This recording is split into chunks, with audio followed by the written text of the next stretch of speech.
தமிழ்நாட்டுல நிறைய பேரோட பேங்க் அக்கவுண்ட்ல திடீர்னு பணம் வந்து விழுந்திருக்கு. ஆனா இது ஏதோ ஒரு பரிசு இல்ல, ஒரு பெரிய அரசியல் சதுரங்க ஆட்டத்தோட முதல் நகர்வு. இந்த பண பரிமாற்றத்துக்கு பின்னாடி என்ன இருக்குன்னு வாங்க விலாவரியா பார்க்கலாம். யோசிச்சு பாருங்க. தமிழ்நாட்டுல லட்சக்கணக்கான மக்கள் ஒரு நாள் காலையில எந்திரிச்சு பார்க்கும்போது அவங்க பேங்க் அக்கவுண்ட்ல திடீர்னு ஆயிரக்கணக்கில் பணம் கிரெடிட் ஆயிருக்கு. இது ஏதோ லாட்டரி அடிச்ச மாதிரி இல்ல. இது மாநில அரசியல்ல ஒரு பெரிய புயலையே கிளப்புன ஒரு திட்டத்தோட ரிசல்ட். அது என்ன திட்டம்? ஏன் எப்படி திடீர்னு பணம் போட்டாங்க? வாங்க பாப்போம். முதல்ல கன்ஃபார்மா எல்லாருக்கும் கிடைச்ச அந்த 5000 ரூபாயை பத்தி பாத்திரலாம். இது நம்ம மாநில அரசு தேர்தலுக்கு கொஞ்ச நாள் முன்னாடி கொடுத்த பணம். ஆனா கதை இத்தோட முடியல. இங்கதான் ஒரு ட்விஸ்ட். மாநில அரசோட இந்த மூக்கு பதிலடி கொடுக்கற மாதிரி மத்திய அரசு இதை விட பெரிய தொகையா, அதாவது 12,000 ரூபாய் கொடுக்க போறதா ஒரு பேச்சு பலமா அடிபட ஆரம்பிச்சுது. இங்கதான் இந்த அரசியல் போட்டியே ரொம்ப சுவாரஸ்யமாகுது. சரி, முதல்ல மாநில அரசு கொடுத்த அந்த 5,000 ரூபாய்க்கு வருவான். அது எப்படி ஒரே பேமெண்டா வந்துச்சு? அதுக்கு பின்னாடி ஒரு சின்ன கால்குலேஷன் இருக்கு. அத முதல்ல நாம பிரிச்சு மேயலாம் வாங்க.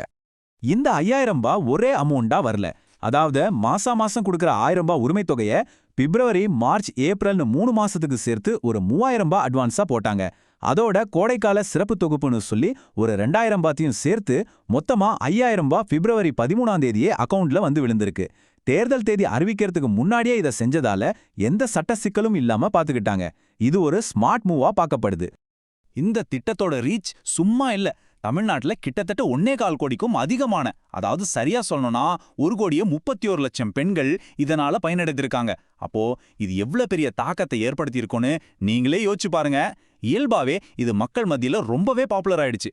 மாநில அரசோட இந்த ஸ்கீம் இவ்ளோ பெரிய ஹிட் அடிச்ச உடனே அரசியல் களம் பயங்கரமா சூடு பிடிச்சது. இதுக்கு ஒரு கவுண்டர் கொடுக்கணும்னு மத்திய அரசு 12,000 கொடுக்க போறதா செய்திகள் பரவ ஆரம்பிச்சது. இது ஒரு பக்கா ஸ்ட்ராட்டஜிக் ரெஸ்பான்ஸ்னே சொல்லலாம். இதுக்கு பின்னாடி இருக்கிற அரசியல் கணக்கு ரொம்பவே தெளிவு.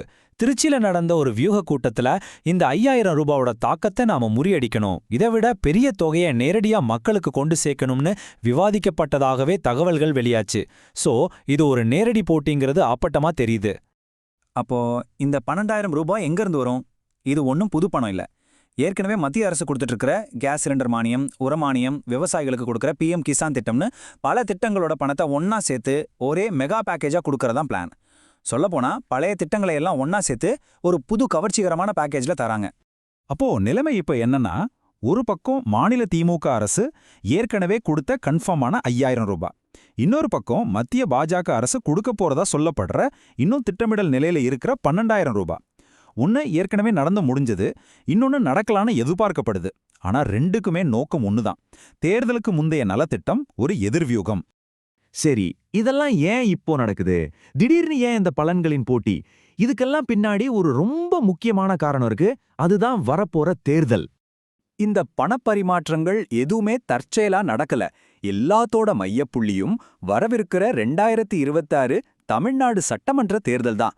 பிப்ரவரி 13ல மாநில அரசு பணம் போடுறது, அதுக்கு பின்னாடியே மத்திய அரசு கவுண்டர் பேமெண்ட்டை பத்தி பேச்சு வர்றது, இது எல்லாமே அந்த தேர்தலை நோக்கிய அரசியல் சதுரங்க ஆட்டத்தோட நகர்வுகள் தான்.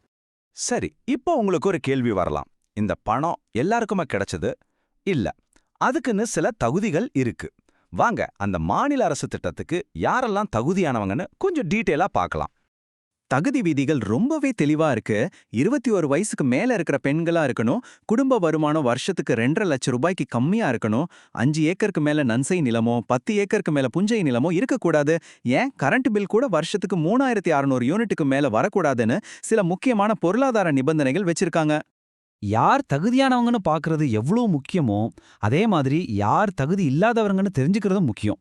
உதாரணத்துக்கு, உங்க குடும்பத்துல யாராவது அரசு வேலையில இருந்தாலோ, இன்கம் டாக்ஸ் கட்டினாலோ, இல்ல ஒரு கார் வச்சிருந்தா கூட மத்த தகுதிகள் இருந்தாலும் இந்த திட்டத்துல பணம் கிடைக்காது. இந்த போட்டி இப்ப பிடித்த பணத்தோட முடியல. அடுத்து தேர்தலுக்கு அப்புறம் என்னென்ன வாக்குறுதிகள் கொடுக்கப்படுதுன்னு பார்க்கும்போது தான் இந்த ஆட்டம் இன்னும் பெருசாக போகுதுன்னு தெரியுது. மாநிலத்துல ஆளுங்கட்சியா இருக்கிற திமுக அடுத்த தடவை நாங்க ஜெயிச்சா இப்போ மாசம் தர்ற 1000 ரூபாயை 2,000-ஆ டபுள் ஆக்குவோன்னு ஒரு பெரிய வாக்குறுதியை கொடுத்துருக்காங்க. இது அவங்களோட தேர்தல் பிரச்சாரத்துல ஒரு முக்கியமான பாயிண்ட். அது மட்டும் இல்ல, பணத்தை அதிகப்படுத்துறதோட சேர்த்து தகுதி விதிகளையும் தளர்த்தி இன்னும் ஒரு 50 லட்சத்திலிருந்து 1 கோடி புதிய பயனாளிகள் இந்த திட்டத்துல சேர்க்க போறதாவும் பிளான் வச்சிருக்காங்க. அதாவது இப்போ பணம் வாங்காத இன்னும் பல பேருக்கு பணம் கிடைக்க வாய்ப்பு இருக்கு. சரி, திமுக இப்படி சொல்லிட்டாங்க. அப்போ மத்திய அரசு அவங்களோட அந்த 12,000 கோடி திட்டம் பத்தின அதிகாரப்பூர்வ அறிவிப்பு எப்போ வரும்னு தான் எல்லாரும் காத்துட்டு இருக்காங்க. தேர்தல் தேதிகளை அறிவிக்கிறதுக்கு முன்னாடி ஒரு பெரிய அறிவிப்பா இது இருக்கும்னு எதிர்பார்க்கப்படுது. வந்தா அது நேரடியா பேங்க் அக்கவுண்டுக்கே வரும். அப்போ இதுல இருந்து நாம என்ன புரிஞ்சுக்கலாம்? இனி வரும் காலங்கள்ல இந்திய அரசியல் வெறும் வாக்குறுதிகளோட நிக்காது போல. இந்த மாதிரி நேரடியா மக்கள் வங்கி கணக்குக்கு பணத்தை அனுப்புற திட்டங்கள் தான் தேர்தல்களோட தலையெழுத்தையே தீர்மானிக்க போகுதா? ஒருவேளை இதுதான் இந்திய அரசியலோட புதிய முகமா இருக்க போகுதோ?